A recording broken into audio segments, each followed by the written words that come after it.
दोस्तों नमस्कार। आप लोग का बहुत बहुत स्वागत है हमारे चैनल प्राउडली बिहारी पर। आज की इस वीडियो में हम देखने वाले हैं टॉपिक बायोलॉजी, और बायोलॉजी में हम आज टॉप 25 क्वेश्चन को लेके आए हैं। तो चलिए स्टार्ट करते हैं। ये बायोलॉजी के सेक्शन ये क्लासिफिकेशन से रिलेटेड है, जिसको हम हिंदी में वर्गीकरण बोलते हैं। बायोलॉजी का पहला चैप्टर है। उम्मीद करता हूँ कि ये क्वेश्चन का सेट आप लोग को बहुत अच्छा लगेगा और आने वाली सभी परीक्षाओं के लिए बहुत ही महत्वपूर्ण साबित होगा। पहला क्वेश्चन है कि जैविक जगत में होने वाले कार्य, गुण व पद्धति के अध्ययन के इस ज्ञान को मशीनी जगत में उपयोग करने को क्या कहते हैं। तो इसका जो राइट आंसर हो जाएगा हमारा, ये हो जाएगा बायोनिक्स। दूसरा क्वेश्चन है कि विटीकल्चर के द्वारा निम्नलिखित में से कौन एक उत्पादित होता है। तो विटीकल्चर, और इसका राइट आंसर हो जाएगा अंगूर। नेक्स्ट क्वेश्चन है जेनेटिक्स में से किसका अध्ययन किया जाता है। तो जेनेटिक्स में अध्ययन किया जाता है आनुवांशिकता और विचरण का। मेंडल जी जो हैं, इनको आनुवांशिकता का जनक कहा जाता है। जैव विकास का सिद्धांत जो है चार्ल्स डार्विन जी ने दिया था। और डीएनए की संरचना जो है ये वाटसन एवं क्रिक ने दिया था। रेशम कीट पालन को क्या कहते हैं। रेशम कीट पालन को कहते हैं एपीकल्चर। बाकी हॉर्टिकल्चर जो बागवानी से रिलेटेड होता है, फ्लोरिकल्चर फूल का उत्पादन से होता है, सेरीकल्चर ये रेशम के उत्पादन से होता है। नेक्स्ट क्वेश्चन है जंतु विज्ञान में किसका अध्ययन करते हैं। और इसका राइट आंसर हो जाएगा जीवित व मृत जानवरों दोनों का अध्ययन करते हैं। नेक्स्ट क्वेश्चन है कि सांपों के विषय में जानकारी प्राप्त करना क्या कहलाता है। तो इसका राइट आंसर जो हो जाएगा वो हो जाएगा सर्पेंटोलॉजी। हर्पेटोलॉजी के तहत हम सरीसृप का अध्ययन करते हैं, और नीथोलॉजी के अंतर्गत हम पक्षी के अध्ययन का करते हैं। इक्थियोलॉजी के अंतर्गत हम मछली का अध्ययन करते हैं।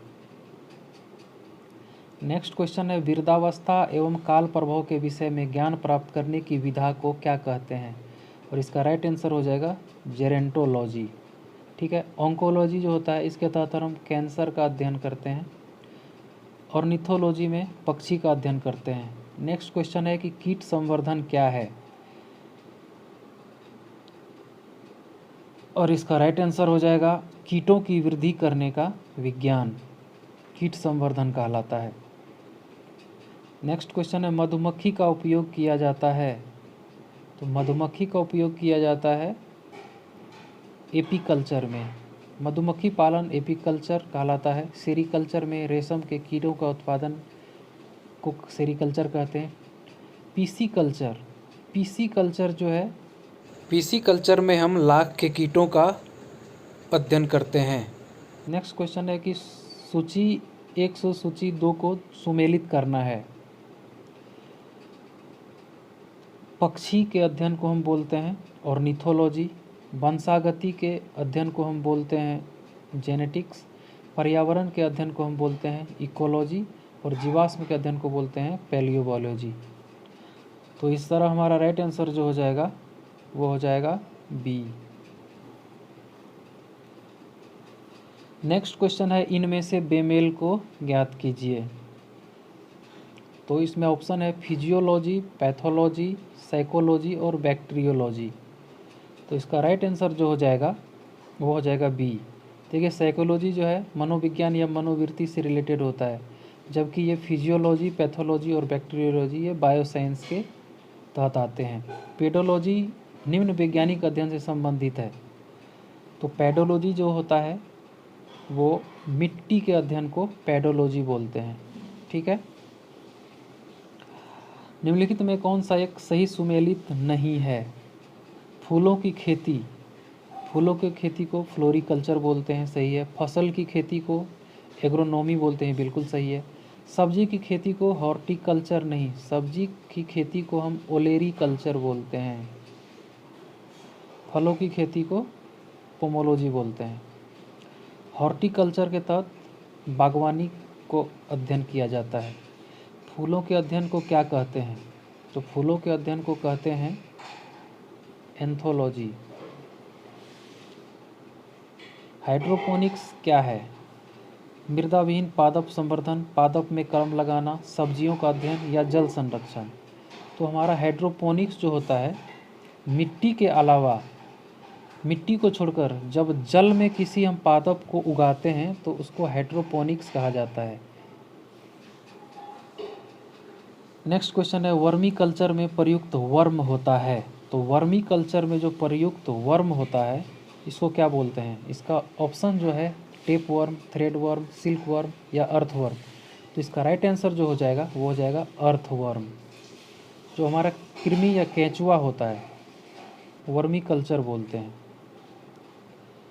नेक्स्ट क्वेश्चन है, निम्नलिखित युग्मों में कौन सुमेलित नहीं है?